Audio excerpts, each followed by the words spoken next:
আজকে এমন একটা বিষয় নিয়ে কথা বলবো, নাম তার SIR। এই শব্দটা এখন রাজ্য জুড়ে আতঙ্কের কারণ হয়ে দাঁড়িয়ে আছে। কেউ বলছে এটা নাগরিকত্ব যাচাইয়ের ফান্ড, আবার কেউ বলছে এটা উন্নয়নের জন্য নাকি দরকার। কিন্তু আসল সত্যটা কি, আর কেন পশ্চিমবঙ্গ সরকার শুরু থেকেই এর বিরোধিতা করে চলেছে? চলুন দেখি নিরপেক্ষভাবে কিন্তু বাস্তবভাবে। কেন্দ্রীয় সরকার বলছে SIR মানে স্পেশাল আইডেন্টিফিকেশন রেজিস্টার। এটা নাকি নাগরিকদের তথ্য যাচাইয়ের প্রক্রিয়া।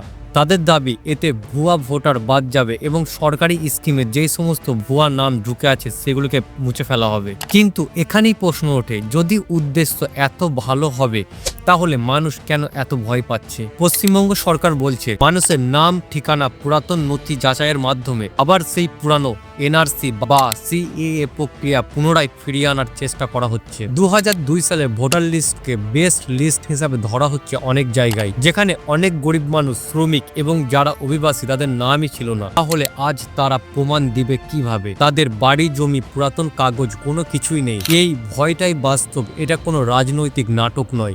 আর দিদির সরকার বলছে বাংলার মানুষকে ভয়ের মধ্যে রাখা যাবে না। যে রাজ্যে এত গরিব মানুষ প্রতিদিন রোজগার করে খায়, তাদের সামনে তুমি প্রমাণ দাও তুমি নাগরিক, এই কথা বলা মানে তাদের সম্মানকে আঘাত করা।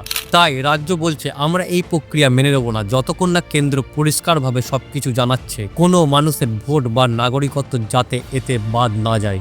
তবে সরকার অফিসিয়ালিভাবে বলেনি এতে নাগরিকত্ব যাচাই করা হবে। সর্বপ্রথম ভয় নয়, সচেতনতা হোক আমাদের প্রথম অস্ত্র। আমাদের অধিকার কেউ কেড়ে নিতে পারবে না যদি আমরা একসঙ্গে থাকি।